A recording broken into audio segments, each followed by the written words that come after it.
Ah, c'est la libération de Paris. Ah, Oui. Alors, donc, je raconte à Tania que les troupes sont rentrées par la porte d'Orléans et qui sont arrivées dans notre quartier et puis qui remontaient donc avec leurs petits chars l'avenue Mozart. Vous connaissez l'avenue Mozart dans le 16e, vers le bois de Boulogne, ok, oui. à la Muette, Oui, métro Muette. oui. Hein? Et puis alors donc ils remontaient pour après donc s'en aller jusqu'à l'Arc de Triomphe. Ok. Et puis là ils étaient tous barrés les chleux, tous barrés. Alors donc Comment vous les appelez? les chleux, Les chleux? les verres de gris, les chleux, qu'est-ce qu'on les appelait aussi, les dorifores. Enfin ils étaient baptisés de tous les noms, tous les noms. Bon, alors nous on était tellement, c'était l'euphorie dans Paris, tout le monde était heureux comme tout. Hein. Alors je raconte à Tania, ils nous donnaient leurs boîtes de rations qu'ils avaient fait donc le débarquement avec. Hein. Alors ils étaient tombés dans l'eau avec leurs sacs et puis les boîtes de rations. Alors ils nous donnaient ça, c'était en carton, mais un carton très épais, qui n'était pas quand même, il ne risquait pas de fond, vous voyez, c'était un bon carton solide, presque d'une petite boîte en bois. Alors il y avait des petits biscuits là-dedans, il y avait qui sentaient l'eau de mer, quoi, au lieu d'être sucrés, ils étaient salés, mais l'eau trouvait ça. Ah, Délicieux. ah bah oui, délicieux. Hein. Ah mais c'est surtout qu'on ne les voyait plus les autres. Oh, oh là là. Oh oui, alors là on a respiré. Hein. Ouf, parti. Non mais franchement, vous vous rendez compte, moi j'en suis encore outrée, 60 ans après. Des gens qui rentrent chez vous comme ça, ils disent foutez le camp de là, c'est nous maintenant, c'est à nous, on est chez nous. Hein, c'est incroyable ça, franchement. C'est 70 ans après déjà. Et 70 ans. Oui, bah oui, c'est ça, 70 ans. Ouais. Ah non, ça m'est resté en travers de la gorge, ce truc-là. Ah ouais, ah ouais, ouais. Ah, franchement, c'était vraiment incroyable. Hein. Vraiment, nous, on a vraiment révolté. Hein. Moi, j'aurais été plus jeune, là, je me serais engagée. Hein. Vous me débarrasser de ces saloperies-là. Hein. Plus jeune.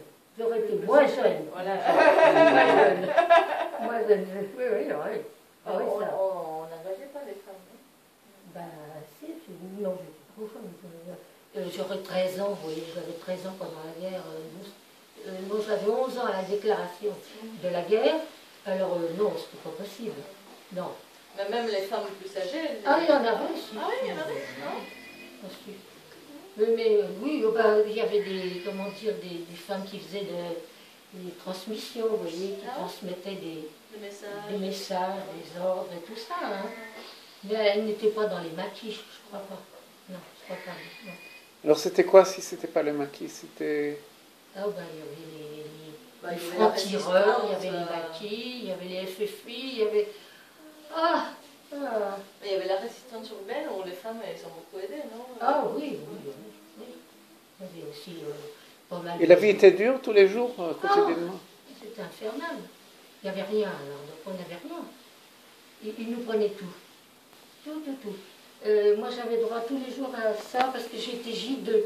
J'étais pas encore J3. Alors, un petit quart de lait haut comme ça, à peu près.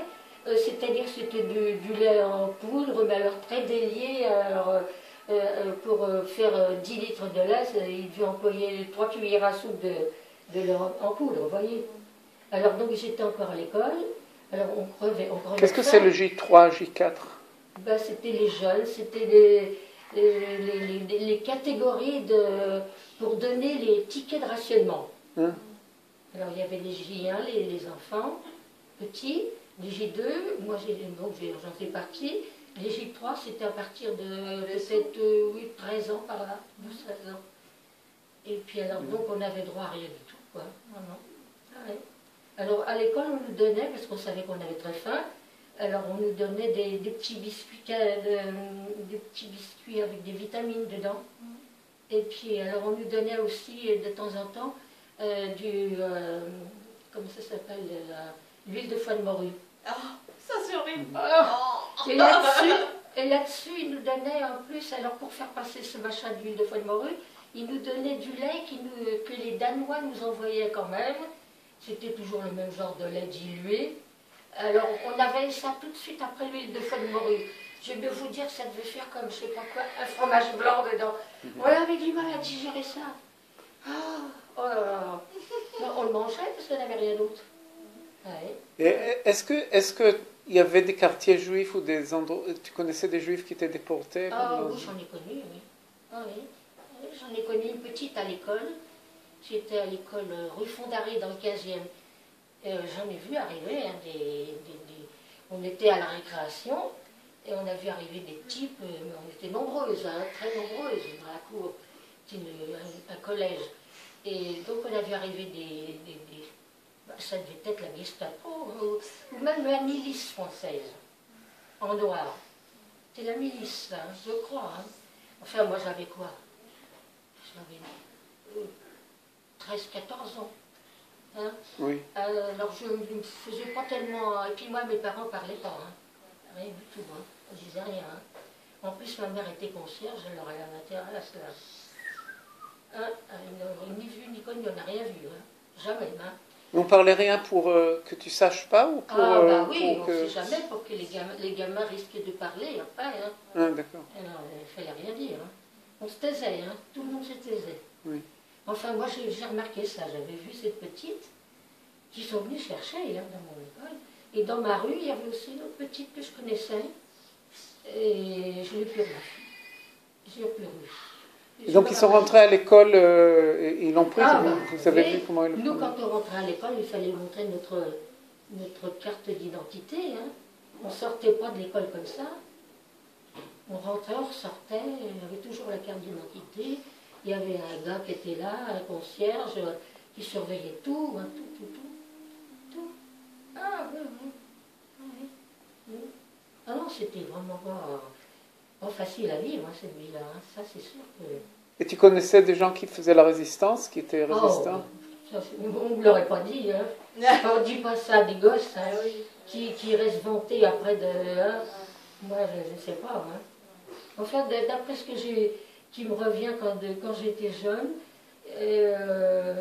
ben j'ai réalisé qu'il y avait une vieille dame qui habitait dans le couloir. Nous, on était donc à un endroit, puis il y avait un bel appartement dans le fond d'un couloir.